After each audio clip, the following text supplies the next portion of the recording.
Hi అండి, అందరికీ జై శ్రీరామ్. ఈరోజు మీ పూజలు అయిపోయినాయా? ఇంట్లో పనులన్నీ అయిపోయినాయా? మన ఇంట్లో అయితే పూజలు అయితే అయిపోయినాయి. హారతి కూడా అయిపోయిందండి. ఓం శ్రీమాత్రే నమః.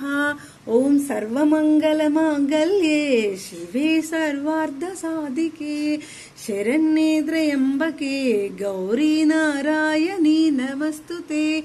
శ్రీమాత్రే నమః. ఓం హరహర మహాదేవ శంభో శంకర. సాయినాథు మహారాజుకి జై. దత్తాత్రేయాయ నమః. లక్ష్మీనారాయణాయ నమః. నందీశ్వరుడై నమః. అర్ధనారీశ్వరాయ నమః. ఓం నమో హరహర మహాదేవ శంభో శంకర. ఆపదమాపహర్తారం దాతరం సర్వసంపదం లోకాభిరామం. విన్నారా? ఇక్కడ లోకాభిరామం శ్రీరామం భూయో భూయో నమః.